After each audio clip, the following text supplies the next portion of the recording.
Okay, everyone, welcome to the second video regarding the frontal attack, rook endings, complicated rook endings, and very practical to know as they tend to occur from a lot of other endgames.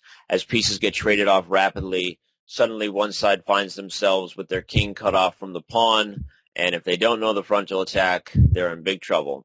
So, okay, let's get right to it.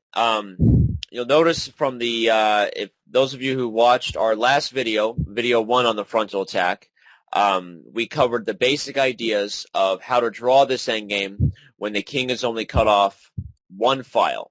Knowing if you know the technique, the ideas are actually very straightforward, pretty simple, and not very much progress one can make once you've seen the idea. However, here we're looking at a position where the king is cut off 2 files from the pawn. 1, 2. And it really does make all the difference in the world. And typically, when the king is cut off more than a file, the endgame should be lost. So what we're going to do today is try to dissect these ideas and instruct everybody on why this endgame is a straightforward loss most of the time when the king is cut off 2 files.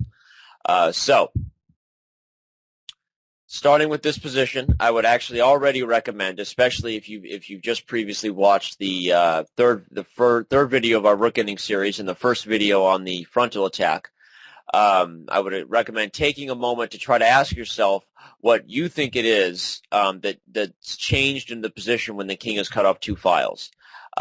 Obviously, the king is 1 file further from the pawn, but it's not exactly obvious why that changes the technique. If black is to make a waiting move here in some way, you would still have trouble making progress with the king based on his ability to check you from the front. So taking a moment to remind yourself or try to figure out what it is that's changed in this position because the king has cut off 2 files. So go ahead and do that. And okay, we move forward. So it's pretty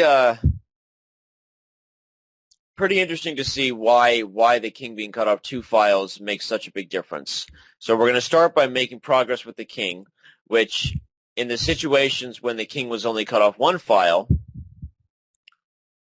would not have made much progress because once we reached this point, our options were either A, to come back and protect the pawn with the king, or B, bring the rook behind the pawn, which immediately allowed the king, which was only cut off 1 file, to come in front.